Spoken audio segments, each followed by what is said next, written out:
شرعی معذور کی نماز اور وضو کا حکم۔ حافظ عاصم دہلی سے پوچھتے ہیں، میری والدہ کو کسی بیماری کی وجہ سے بار بار ہر 5-10 سیکنڈ بعد پیشاب کے قطروں کی شکایت رہتی ہے، وہ نماز کیسے ادا کریں گی اور وضو کا کیا حکم ہوگا؟ یہ بہت اہم مسئلہ ہے کہ جس کو قطرے آنے کی بیماری ہو یا بار بار ہوا خارج ہونے کی بیماری ہو، وہ نماز کیسے پڑھے گا؟ یہ ایسا مسئلہ ہے کہ لوگ بہت خون پیتے ہیں بار بار پوچھ کے، تو یہ بہت اچھی طرح سے سمجھیں، اور یہ اچھا ایک کلپ ریکارڈ ہو جائے گا تاکہ ہم آئندہ کوئی بھی یہ مسئلہ پوچھتا ہے تو اسی کلپ کا حوالہ دوں گا میں۔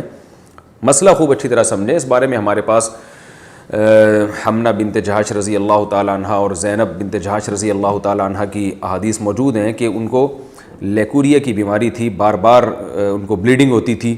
آپ صلی اللہ علیہ وسلم نے ان کو حکم دیا کہ وہ ہر نماز کے لیے وضو کریں گی اور اسی وضو سے وہ جتنی چاہیں نمازیں پڑھیں۔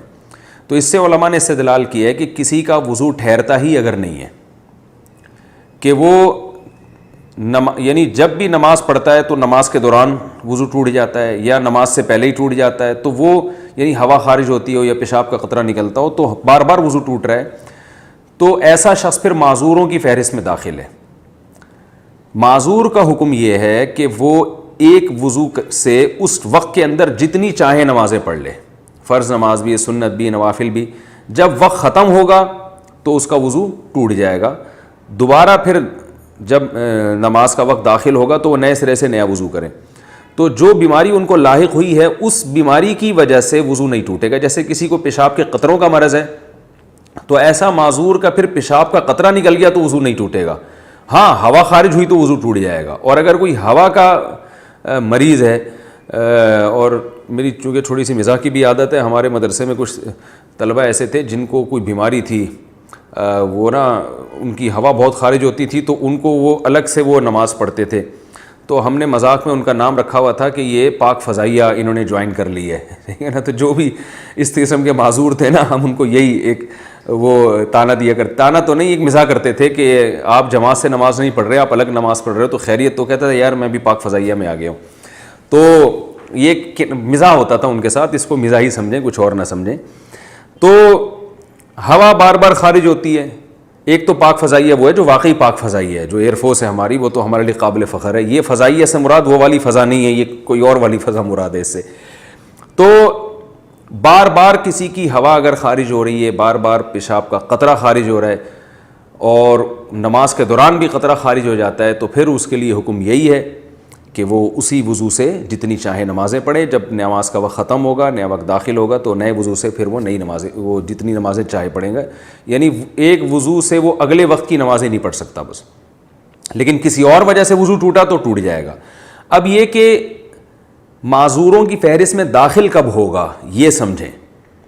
کسی بھی شخص پر کوئی ایک نماز کا پورا وقت ایسا آ جائے کہ جس پورے وقت میں کوشش کے باوجود وہ باوضو ہو کے نماز نہ پڑھ سکے،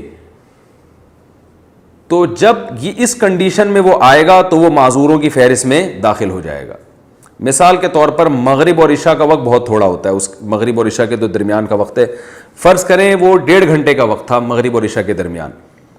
اب اس شخص نے وضو کیا اطمینان سے، وضو کے بعد اس نے کھڑے ہو کر نیت باندھی مغرب کی نماز کی، لیکن اس سلام پھیرنے سے پہلے اسے پیشاب کا قطرہ خارج ہو گیا، تو یہ دوبارہ جائے گا، وضو کرے گا، ٹھیک ہے نا۔ پھر دوبارہ جب نماز کی نیت باندھتا ہے تو اسے پتہ ہے کہ میں سلام پھیرنے سے پہلے پھر قطرہ خارج ہو جائے گا، یا پتہ تو نہیں ہے لیکن عملاً ایسا ہو گیا، تو پورا ٹائم اس کو ٹائم نہیں مل رہا کہ وضو کر کے نماز پڑھ سکے۔ تو جب بھی ایک دفعہ ایسا ہوگا تو ایک دفعہ ایسے ہونے کے بعد شریعت اس پہ معذور ہونے کا حکم لگا دے گی۔ یہ معذور کا مطلب بھائی یہ وضو کر کے نماز پڑھ ہی نہیں سکتا۔ تو جب ایک دفعہ معذوروں کی فہرست میں داخل ہو گیا تو اب ہر نماز میں یہ ضروری نہیں ہے کہ پورا ٹائم اسے یہ قطرہ آتا رہے، کیونکہ یہ تو بڑا حرج ہو جائے گا نا، پورا ٹائم کون چیک کرتا رہے گا۔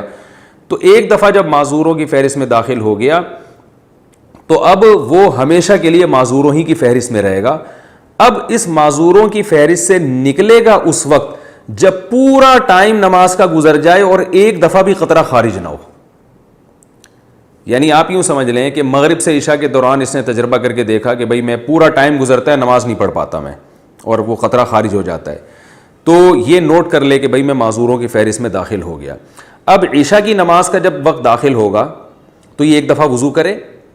اب فجر تک اس کا وضو باقی رہے گا. کسی اور وجہ سے ٹوٹ گیا تو الگ بات ہے, سونے سے ٹوٹ گیا یا ہوا خارج ہو گئی تو الگ بات ہے, لیکن اس کو جو معذوری ہے نا قطرہ نکلنے کی, اس قطرہ نکلنے سے اس کا وضو نہیں ٹوٹے گا. تو اب یہ نہیں کہ اب یہ عشاء سے لے کے فجر تک چیک کرتا رہے کہ ہر تھوڑی دیر میں نکل رہا ہے قطرہ. نہ, ایک دفعہ تو چیک کرنا پڑے گا اس کو کہ پوری نماز کے ٹائم میں قطرہ نکلتا رہتا ہے. لیکن جب ایک دفعہ یہ اس فہرست میں داخل ہو گیا تو اب پوری نماز کے ٹائم میں ایک دفعہ بھی اس کو پیشاب کا قطرہ آ گیا تو یہ معذور ہی رہے گا. یعنی معذور کی فہرست میں داخل ہونا تو مشکل ہے, داخل رہنا مشکل نہیں ہے. یہ خوب اچھی طرح سمجھیں, جب داخل ہو گیا تو اب داخل ہی رہے گا. اب یہ صحت مند لوگوں کے حکم میں اس وقت آئے گا جب پوری نماز کا ٹائم گزر جائے اور ایک دفعہ بھی اسے قطرہ خارج نہ ہو تو ہم کہیں گے اب یہ ٹھیک ہو گیا ہے, کیونکہ پوری نماز کے ٹائم میں ایک دفعہ بھی قطرہ خارج نہیں ہوا.